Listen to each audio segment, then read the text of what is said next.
ಕೊಟ್ಟಿದ್ದಾರೆ. ಹಂಗನ್ಬಿಟ್ಟು ನಾನು ಅದನ್ನ ಮಿಸ್ಯೂಸ್ ಮಾಡ್ಕೊಳ್ಳೋದು, ನನ್ನ ದರ್ಶನ್ ಸರ್ ಹತ್ರ ಕರ್ಕೊಂಡೋಗಿ ಅಂತ ಕೇಳೋದು, ಅದನ್ನ ನಾನು ಮಿಸ್ಯೂಸ್ ಮಾಡ್ಕೊಳಕ್ ನನ್ಗೆ ಇಷ್ಟ ಇಲ್ಲ. ಸೊ ಅವ್ರು ನನ್ಗೆ ಪ್ರೀತಿಯಿಂದ ಅವಕಾಶ ಕೊಟ್ಟಿದ್ದಾರೆ, ನಾನು ಅದೇ ರೆಸ್ಪೆಕ್ಟ್ ಇಂದ ಅವ್ರ ಕೆಲ್ಸಕ್ಕೆ 100% ಕೊಡಕ್ ಆಗುತ್ತೋ ಇಲ್ಲೋ ಗೊತ್ತಿಲ್ಲ, ಆಕ್ಟಿಂಗ್ ಮಾಡ್ಬಿಟ್ಟು ಬಂದಿದ್ದೀನಿ. ದರ್ಶನ್ ಅವ್ರನ್ನ ಮುಗಿದೋಯ್ತು ಕೆರಿಯರ್ ಅನ್ನೋ ಮಟ್ಟದ ಚರ್ಚೆ ಆಗುತ್ತೆ. ಏನ್ ಚರ್ಚೆ ಅಂತಂದ್ರೆ, ಸ್ವಂತ ತಮ್ಮನಿಗೆ ಒಂದು ಮನೆ ಕಟ್ಟಿಸ್ಕೊಂಡ್ ಕೊಡೋ ಯೋಗ್ಯತೆ ಇಲ್ಲ, ಸ್ವಂತ ತಾಯಿಗೆ ಕರೆಕ್ಟ್ ಆಗಿ ನೋಡ್ಕೊಳ್ಳೋಂತ ಯೋಗ್ಯತೆ ಇಲ್ಲ. ಅಂದ್ರೆ ಆ ವರ್ಕ್ ಮಾಡ್ತಾ ಇದ್ದೀರಿ, ಆ ಒಂದು ಅನುಭವಗಳನ್ನ ಸೆಟ್ ನಲ್ಲಿ ಅವರು ಆಟಿಟ್ಯೂಡ್ ತೋರಿಸುವಂತದ್ದಾಗ್ಲಿ, ಅವ್ರದ್ದು ಅನುಭವಗಳನ್ನ ಹೇಳೋದಾದ್ರೆ, ಆಟಿಟ್ಯೂಡ್ ಅನ್ನೋದು ಅವ್ರಿಗೆ ಇಲ್ವೇ ಇಲ್ಲ.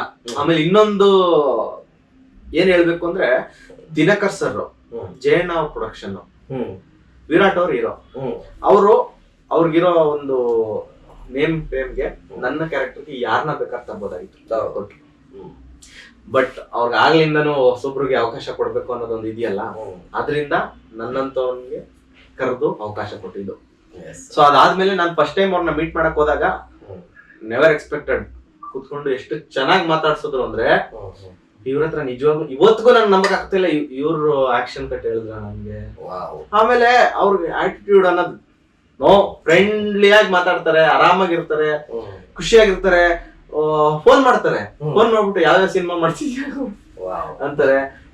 ಈ ಸಲ ಸ್ವಲ್ಪ ಸೋಷಿಯಲ್ ಮೀಡಿಯಾದಲ್ಲಿ ಬಿಗ್ ಬಾಸ್ ಹೋಗ್ತೀನಿ ಅಂತ ಇದಾಯ್ತು, ಅವಾಗ ಫೋನ್ ಮಾಡಿದ್ರು, ಬಿಗ್ ಬಾಸ್ ಹೋಗ್ತಿದ್ಯಾ ಬರೋ ಅಂತ.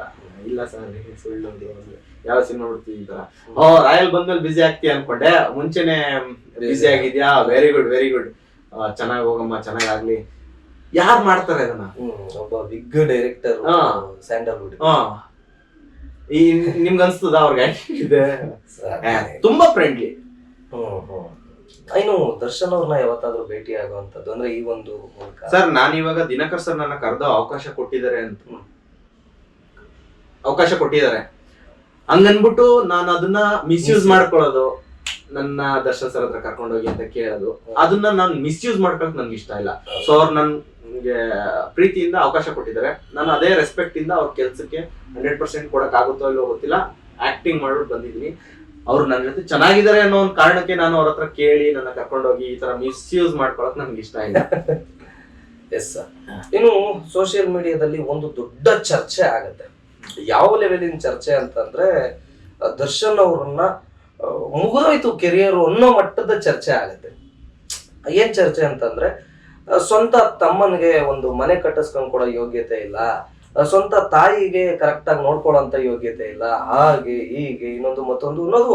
ಅದೇ ನೀವ್ ಹೇಳ್ದಾಗ ಯಾವಾಗ್ಲೇನೆ ಈ ತರ ಮಾಡ್ತಕ್ಕಂಥವ್ರು ಯಾರು ನಿಯತ್ತಿನ ಅಭಿಮಾನಿಗಳಂತೂ ಸರ್ವೇ ಸಾಧಾರಣವಾಗಲ್ಲ. ಇವರೆಲ್ಲ ನಿಯತ್ತಿನ ಅಭಿಮಾನಿಗಳಲ್ಲ, ಬೆರಕೆಗುಟ್ಟಿದ್ದ ಅಭಿಮಾನಿಗಳೇ ಅನ್ಸುತ್ತೆ. ಸೊ ಅಂತ ಆ ಒಂದು ಘಟನೆ ನಡೆದಾಗ ಬಹಳ ಒಂದು ಹೀನಾಮಯವಾಗಿ ದರ್ಶನ್ ಅವ್ರಿಗೆ ಬೈತಕ್ಕಂಥದ್ದು ಆಯ್ತು ಸೋಷಿಯಲ್ ಮೀಡಿಯಾಗಳಲ್ಲಿ.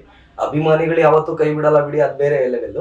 ಅದ್ರ ಬಗ್ಗೆ ಹೇಳೋದಾದ್ರೆ ಸರ್, ಇಲ್ಲ ದಿನಕರ್ ಸರ್ ನಿನ್ನೆ ಅದನ್ನ ಹೇಳಿದಾರೆ, ರಾಯಲ್ದು ಹೇಳಿದ್ದಾರೆ ನನ್ನ ಲೆವೆಲ್ ಏನು, ನಾನೇನ್ ಯಾವ ಮಟ್ಟಕ್ಕೆ ಇದ್ದೀನಿ ಅನ್ನೋದು. ಯಾಕೆಂದ್ರೆ ಅವಾಗೆಲ್ಲ ಸಾರಥಿ ಎಲ್ಲ ಅವರೇ ಪ್ರೊಡಕ್ಷನ್ ಅಲ್ಲೇ ಮಾಡಿ ಇದ್ ಮಾಡಿದ್ರು.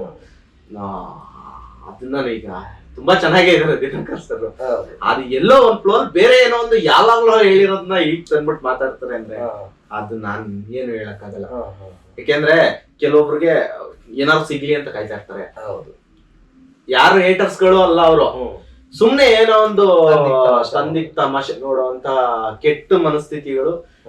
ಅವ್ರ ಮಕಾನು ತೋರ್ಸಲ್ಲ, ಎಲ್ಲೋ ಒಂದ್ ಕಡೆ ಮೂಲೆಯಲ್ಲಿ ಕುತ್ಕೊಂಡು ನಂಗೊಂದ್ ಫೋನ್ ಐತೆ, ಆ ಫುಟೇಜ್ ತಗೋ ಈ ಫುಟೇಜ್ ತಗೋ ಎಡಿಟ್ ಮಾಡಿ ಮರ್ಜ್ ಮಾಡ್ಬಿಟ್ಟು ವೈಮನಸ್ಸು ವೈರತ್ವ ಅನ್ಬಿಟ್ಟು ಅಪ್ಲೋಡ್ ಮಾಡೋದ್ ದೊಡ್ಡದಲ್ಲ. ಅವ್ರಿಗೆ ಏನ್ ಹೇಳಕ್ಕಾಗುತ್ತೆ? ಅದೇ ನಾನು ಹೇಳಿದ್ನಲ್ಲ ಆಗ್ಲೇ, ಗೌರ್ಮೆಂಟ್ ಒಂದು ರೂಲ್ಸ್ ಮಾಡಿ ಒಂದು ಐಡಿಗೆ ಒಂದೇ ಒಂದು ಪ್ರೊಫೈಲು ಒಂದು ಪೇಜ್, ಅದು ಇದು ಮೇಲ್ಗಡೆ ಪ್ರೊಫೈಲ್ ಪಿಕ್ಚರ್ ಮೇಲ್ಗಡೆ ಕವರ್ ಫೋಟೋ ಇರುತ್ತಲ್ಲ, ಅಲ್ಲಿ ಆಧಾರ್ ಕಾರ್ಡ್ ಫೋಟೋನೇ ಹಾಕ್ಬೇಕು ಅನ್ನೋದೊಂದು ರೂಲ್ಸ್ ಮಾಡ್ಬೇಕು. ಅವಾಗ ಎಷ್ಟೊಂದು ಫೇಕ್ ಅಕೌಂಟ್ಗಳು ಕಡಿಮೆ ಆಗ್ತವೆ, ನೆಗೆಟಿವ್ ಕಮೆಂಟ್ಸ್ಗಳು ಕಡಿಮೆ ಆಗ್ತವೆ, ಫೇಕ್ ಈ ಸ್ಟಾರ್ ವಾರ್ಗಳು ಕಡಿಮೆ ಆಗ್ತವೆ.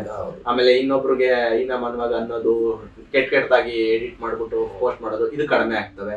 ಸೈಬರ್ ಕ್ರೈಮ್ ತುಂಬಾ ಎಫೆಕ್ಟಿವ್ ಆಗಿ ಕೆಲಸ ಮಾಡ್ಬೋದು. ಎಸ್ ನೋಡಿ, ಇದೊಂದು ವಿಪರ್ಯಾಸ ಅಂತಂದ್ರೂ ಕೂಡ ತಪ್ಪಾಗೋದಿಲ್ಲ. ಈಗ ಫಾರ್ ಎಕ್ಸಾಂಪಲ್ ಈ ಬೆಟ್ಟಿಂಗ್ ಗಳಾಗ್ಬೋದು ಅಥವಾ ಈ ತರ ಬೆರಕೆ ಗುಟ್ಟಿದ ಫ್ಯಾನ್ ಅಂದ್ರೆ ಯಾವರ ಒಂದು ಇದನ್ನು ಅಲ್ಲದೆ ಇರ್ತಕ್ಕಂಥವ್ರು ಆಗ್ಬೋದು.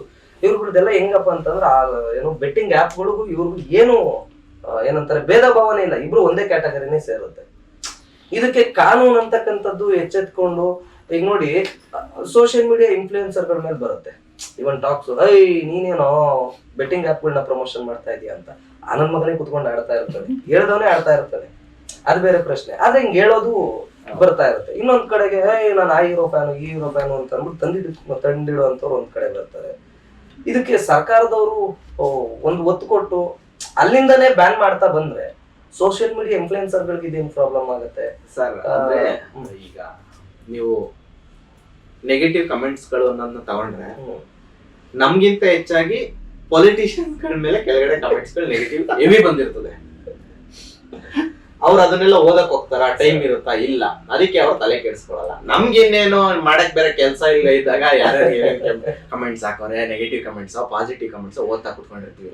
ಸೊ ಕಮೆಂಟ್ಸ್ ಗಳಿಂದ ನಮ್ಗೆ ಓಟ್ಗಳು ಕಡಿಮೆ ಆಗುತ್ತೋ ಓಟ್ಗಳು ಜಾಸ್ತಿ ಆಗುತ್ತೋ ಅನ್ನೋದು ಅವ್ರ ತಲೆನೋವಿಲ್ಲ. ಹಂಗಾಗಿ ಅವರು ಇದ್ರಗಡೆ ತಲೆ ಕೆಡಿಸ್ಕೊಳಲ್ಲ. ನಾವ್ ಎಲ್ಲೋ ಒಂದ್ ಕಡೆ ನೆಗೆಟಿವ್ ಕಮೆಂಟ್ಸ್ ಗಳು ಸ್ಟಾಪ್ ಮಾಡಬೇಕು ಅನ್ಕೊಂಡಷ್ಟು ಜಾಸ್ತಿ ಆಗ್ತಾ ಇರುತ್ತೆ. ಆಮೇಲೆ ಇನ್ನೊಂದ್ ಏನಾಗ್ಬಿಡುತ್ತೆ, ಓಕೆ ಪ್ರಮೋಟ್ ಮಾಡ್ಬೇಡಿ ಅಂಕೆ.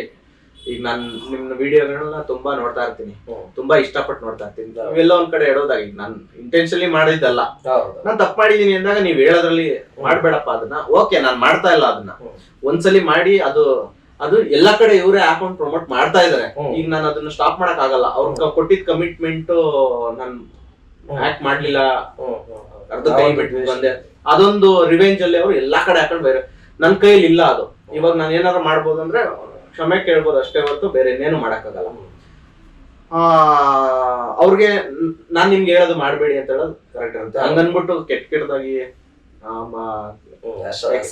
ನೀವು ಆತರ ಮಾಡಕ್ ಮುಂಚೆ ನೀವು ಮನೇಲೆ ಕುತ್ಕೊಂಡು ತಾನೆ ಕಮೆಂಟ್ ಆಗ್ತಾ ಇರ್ತೀರಾ. ಹೋಗಿ ಅಡ್ಗೆ ಮನೇಲಿ ನಿಮ್ಮ ಅಮ್ಮನ ಇರ್ತಾರೆ, ಇಲ್ಲ ಆಚೆ ಎಂಟ್ರೆನ್ಸ್ ಅಲ್ಲಿ ನಿಮ್ ತಂದೆ ಇರ್ತಾರೆ, ಹಾಲಲ್ಲಿ ನಿಮ್ ತಂಗಿ ಅಥವಾ ಅಕ್ಕನ ಕುತ್ಕೊಂಡಿರ್ತಾರೆ. ಅವ್ರ ಮಕ ನೋಡ್ಕೊಂಡು ನೀವು ಕಮೆಂಟ್ ಮಾಡಿ. ಯಾಕೆಂದ್ರೆ ನಮ್ ತಾಯಿ ಬೇರೆ ಅಲ್ಲ, ನಿಮ್ ತಾಯಿ ಬೇರೆ ಅಲ್ಲ.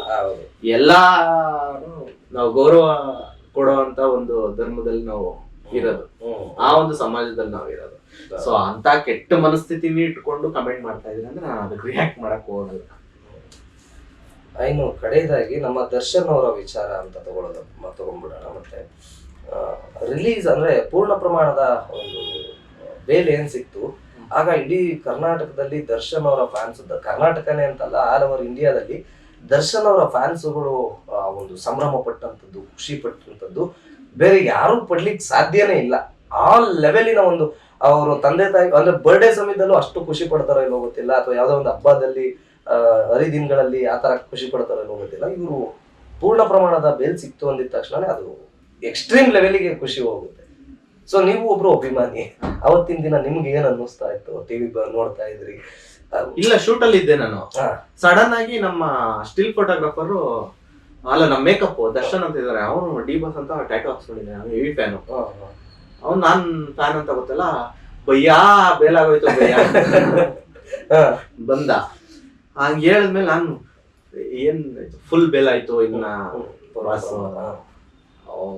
ಶೂಟಿಂಗ್ ಅಲ್ಲಿ ಹೆವಿ ಖುಷಿ, ಎದುರುಗಡೆ ಎಂಪೈರ್ ಹೋಗ್ಲಿತ್ತು, ಹೋಗಿ ಚೆನ್ನಾಗಿ ತಿಳ್ಕೊಂಡು ಖುಷಿ. ಆಮೇಲೆ ಇನ್ನೊಂದ್ ಏನಾಗ್ಬಿಡುತ್ತೆ ಅಂದ್ರೆ, ಈ 6 ತಿಂಗಳಲ್ಲಿ ಏನೇನೋ ಮಾತಾಡಿದ್ರು ಅಂದ್ರು ಅದೆಲ್ಲ ಸಪ್ರೆಸ್ ಮಾಡ್ಕೊಂಡು ಇದ್ದವ್ರಿಗೆ ಸಡನ್ ಆಗಿ ಇದೊಂದು ಖುಷಿ ವಿಚಾರ ತುಂಬಾ ಜಾಸ್ತಿ ಇದಾಯ್ತು. ಸಂತೋಷ ತಂತ.